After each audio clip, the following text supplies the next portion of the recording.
Ano ang mga pwedeng mangyari kapag sinementohan ang bunganga ng bulkan? Pumutok ang bulkan, umaagos ang mainit na lava pababa ng bundok. Makakapal ang usok, nagpapanik ang mga tao. Breaking news sa social media at may isang nag-comment. Bakit hindi na lang sementohan yung ibabaw para di na pumutok? Sementohan ang ibabaw ng bulkan? Parang simpleng solusyon. Takpan mo lang. Tapos ang problema. Pero ganun nga ba kadali? Pwede kaya talagang pigilan ng isang bulkan gamit lang ang semento? Tara, alamin nga natin yan.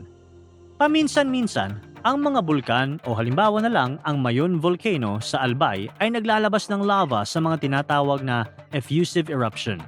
Ito ang mga pagsabog na hindi biglaan o sobrang marahas.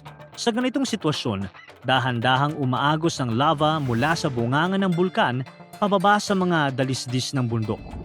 Madalas itong nangyayari kapag tuloy-tuloy ang pag-angat ng magma mula sa ilalim ng lupa at nakakahanap ito ng malinaw na daanan palabas.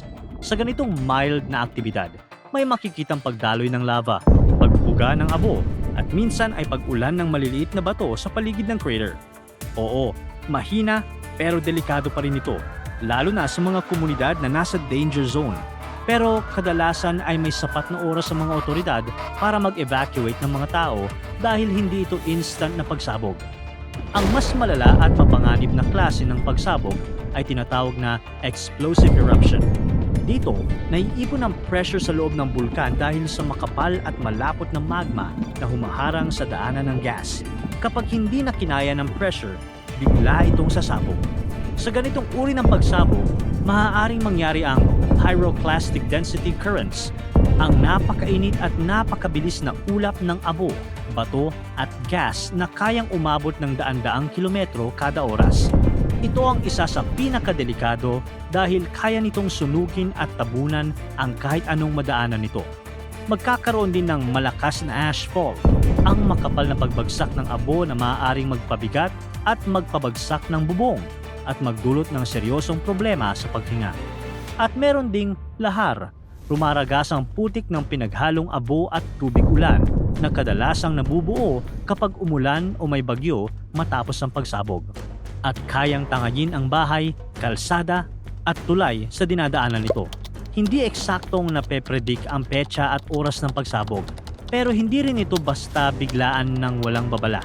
Bago sumabog ang isang bulkan, kadalasan ay may mga senyales tulad ng pagdami ng volcanic earthquakes, pag-alsa o pamamaga ng bulkan o ground deformation, pagtaas ng sulfur dioxide gas emission at pagbabago sa init o temperatura sa paligid ng crater.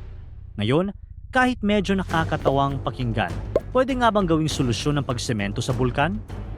Ang Mayon Volcano ay may taas na humigit kumulang 2,463 metro at isa itong aktibong stratovolcano.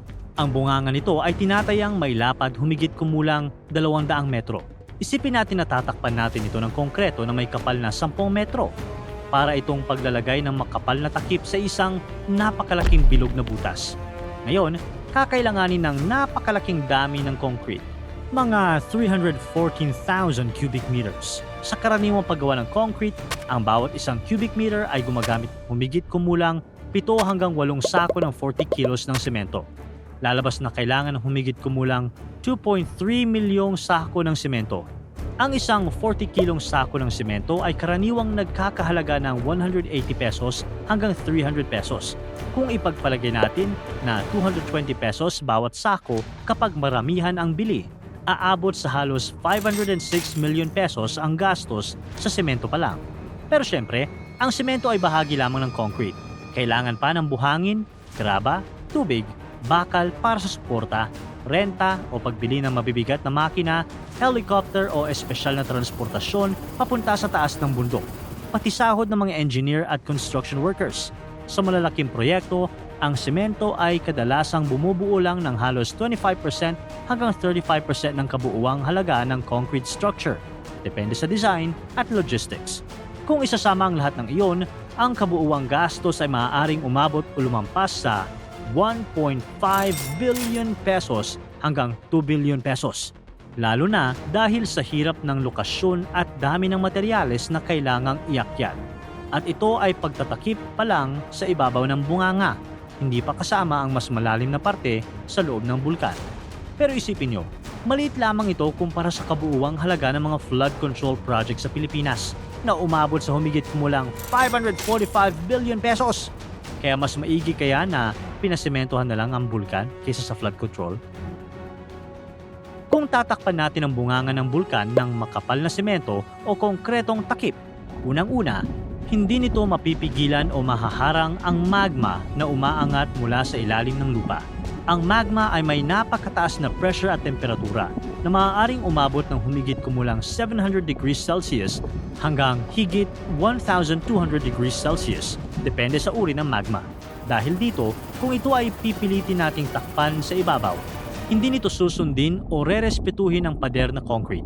Kapag patuloy ang pag-akyat ng magma at pag-ipon ng gas sa loob, hahanap ito ng mas mahinang bahagi ng bulkan na pwedeng paglabasan. O maaari nitong bitakin at sirain ang anumang harang na nasa ibabaw. Hindi rin kasi pwedeng bumalik lang ang magma sa ilalim ng bulkan na parang walang nangyari. Dahil ang magma ay tunaw na bato na nagmumula mula sa ilalim ng crust ng Earth. Patuloy itong umaakyat kapag may puwersang nagtutulak dito mula sa loob ng lupa. Hindi siya tubig na mapipigilan kapag tinakpan. Pangalawa, ang bulkan ay patuloy na naglalabas ng abo at volcanic gas tulad ng sulfur dioxide, carbon dioxide at singaw ng tubig. Ang sementong takip ay hindi kayang sumalo o humarang sa mga ito. Ang abo at gas ay makakalusot pa rin sa mga bitak o ibang daanan at aakyat sa hangin. Kapag kumalat ito, maaari itong magdulot ng problema sa paghinga at makaapekto kahit sa mga lugar na malayo sa bunganga ng bulkan. Pangatlo, kung pipilitin nating takpan ang bunganga at patuloy na maiipon ang init at pressure sa ilalim, mas magiging delikado ang sitwasyon kapag bigla itong kumawala. Ang naipong gas at magma ay maaaring lumabas ng mas mabilis at mas marahas na magdudulot ng mas malakas na pagsabog at mas malawak na pagkalat ng abo, bato at mainit na gas. Kapag matagal na naiipit ang pressure at sabay-sabay itong nakawala, mas mataas ang panganib sa mga komunidad sa paligid dahil sa biglaang lakas ng pagputok. Sa madaling salita, ang pagtatakip sa bunganga ay hindi nagpapahina sa bulkan. Maaari pa nitong palalain ang sakuna. Ngayon, paano kung pupunuin natin ng semento ang buong loob ng bulkan? Bukod sa napakamahal na gastos na aabot sa bilyon-bilyong piso at sa trabahong halos imposible dahil sa taas, init at patuloy na aktibidad ng bulkan, may isa pang malaking problema. Malabong tumigas o matuyo ng maayos ang semento sa loob ng isang aktibong bulkan. Ang sariwang concrete ay nangangailangan ng tamang kondisyon para tumibay ng maayos. Pero sa loob ng bulkan, ang init mula sa magma ay sobrang taas at hindi kayang tiisin ng ordinaryong concrete. Sa ganitong sitwasyon, hindi ito titigas ng normal. Maaari itong mabitak, humina o tuluyang masira bago pa man maging matibay. At ang semento ay hindi makakapagpatigil sa bulkan. Ang magma nga ay hindi lang galing sa loob ng bundok mismo, kundi mula sa mas malalim na bahagi ng Earth. Ibig sabihin, kahit mapuno ng concrete ang dating daanan, patuloy pa ring aakyat ang bagong magma mula sa ilalim dahil tuloy-tuloy ang natural na proseso sa loob ng planeta. Kapag wala itong madaanan sa gitna, maaari itong magdulot ng pagbitak ng lupa sa paligid ng bulkan o pagbuo ng bagong vent sa ibang lugar. Sa halip na isang sentrong pagsabog lang, maaari magkaroon ng mas hindi kontroladong pagputok sa gilid o paanan ng bundok. Kumbaga, maaari pa nitong ilipat ang panganib sa ibang lugar na mas malapit sa mga tao. Wala pa tayong teknolohiya na kayang pigilan o kontrolin ng isang aktibong bulkan. Ang ginagawa ng mga eksperto ay hindi para pigilan ang pagsabog, kundi maagang pagdetect at paghahanda.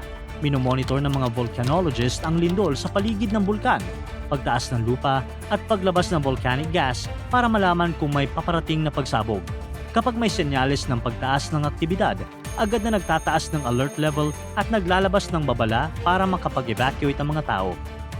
Ang pinakamabisang solusyon ay hindi pagsemento o pagharang sa bulkan, kundi maagang babala, tamang paghahanda at pag-iwas sa danger zones. Hindi natin kayang pigilan ang bulkan, pero kaya nating bawasan ang pinsala sa pamamagitan ng science at pagiging alerto. Para tuloy-tuloy ang saya at kwentuhan, huwag kalimutan mag-subscribe sa Bubbly YouTube channel at pindutin ang notification bell